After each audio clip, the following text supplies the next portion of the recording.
Vladimir Putin makes a statement with his barrage of deadly strikes on Kyiv. The Russian leader is now facing trouble at home, as we hear from CNN's Clare Sebastian. Two women screaming at each other over a spot in line at a Moscow gas station. Scenes like these are becoming more common as intensifying Ukrainian drone attacks have caused fuel shortages and panic buying. CNN's analysis has found that at least 50 of Russia's regions, well over half, are now officially reporting supply problems. Unofficial reports coming from almost everywhere else. Lines outside gas stations forming from Moscow to Siberia. And here in the southern Krasnodar region, a video emerged showing two women berating a man for filling up a gas canister. Authorities have banned this in multiple regions to prevent stockpiling. Well, other Russians are coping with humour, turning hours-long waits into makeshift tailgate parties, joking that the best place for a date night is waiting for a fuel tanker to arrive, and that Russia's most expensive perfume is now gasoline. Well, this is getting so much attention that even Putin had to address this, warning that Ukraine's attacks are not just about causing physical damage, but about what he called an information operation. In order to, at minimum, create uncertainty for us, or even better, to lead to a schism in Russian society. All this could add to Russia's economic pain. Higher fuel prices mean higher inflation. But there is no evidence yet that it's going to convince Putin to stop the war. Let's focus in on Ukraine's mission, Ukraine's refinery-focused drone campaign. What does Ukraine achieve with this battlefield strategy? Ukraine has surprisingly achieved quite a lot if we consider that Russia is the largest producer and exporter of oil.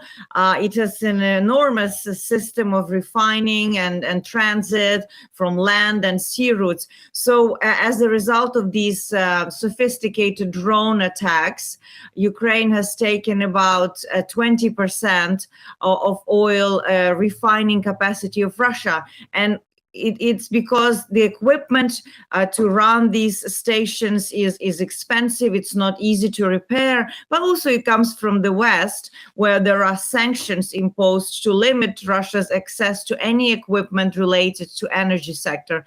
So this consistent attack led to shortages in many Russian regions of fuel. We already see rationing of how much civilians can purchase. They can't have canisters to fill in to store home, but also this will impact the army, first of all, and this is the goal. The gasoline that is used for armored vehicles and all kinds of vehicles, the production of it dropped 25%. So much this is the problem that for the first time, Russia will have to import some of it from sea. So it's in talk with Kazakhstan and India to actually repurchase in India's processed Russian oil that it's refining back into Russia. And we've seen such, vivid depictions of this rationing. We've seen lines and lines of Russian drivers waiting for petrol in Russian cities, along with the images of blown up Russian refineries. What has all this done to Russia's so-called energy superpower status? Why? Clearly, it has damaged it to a large degree, and also something that Russian population could probably have not imagined. They have the flashbacks to the 90s when Soviet Union was collapsing and there was deficit of everything. So it's a strange, harbinger possibly of what awaits Russia, and people perfectly understand it.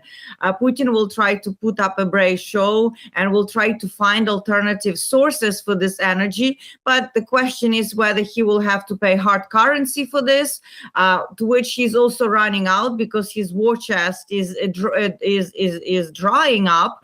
We see Russia runs a huge budget deficit, more than it has expected. So all of this creates really a crunch time for Russia. And especially, let's recall that there will be so-called sham Duma elections, where one way or the other, Putin will have to show up the brave face, telling how this war is going in his favor, which obviously the Russian citizens perfectly understand it is not.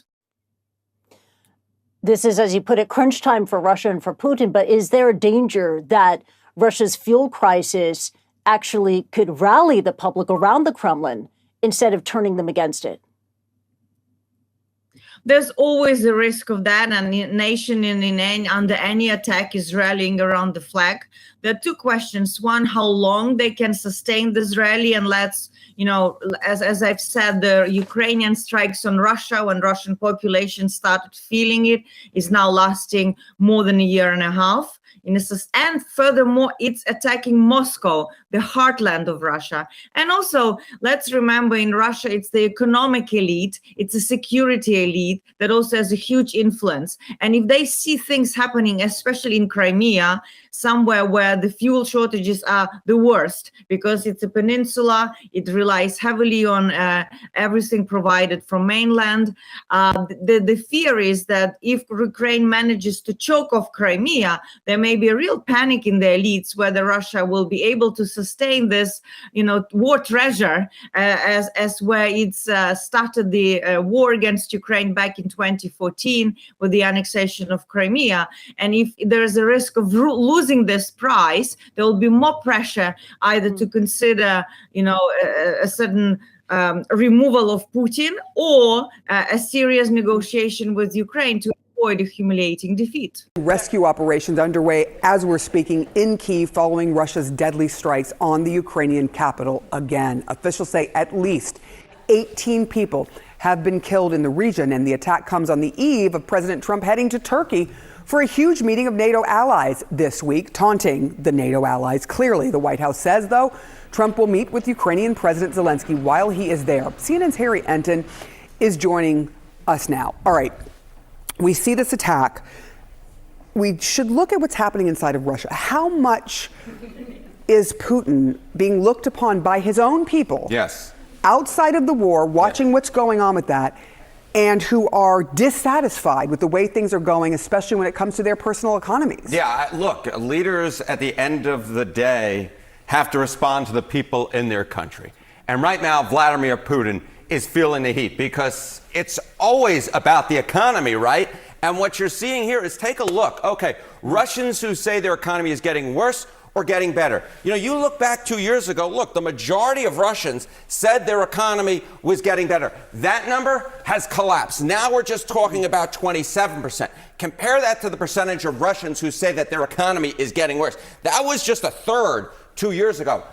That is up significantly like a rocket to 60% now, nearly doubling in just the past 2 years. This war, and of course, all of the sanctions that go with it, have had a tremendous impact on Russia's economy. And you can see it here. The people inside of Russia are not liking the way that the economy is going. And for the first time that we've really seen in recent memory, the pessimism is sky high. This is a terrible number for any leader. Correct. Anywhere. That is an awful number. People clearly dissatisfied.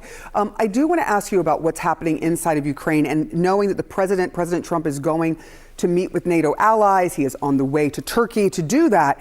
How much sway does he have with the Ukrainian public? Yeah, okay. So, it takes two to tango, or three in this case, the U.S., Russia, and Ukraine. And you can see the domestic picture here in Russia is not particularly good.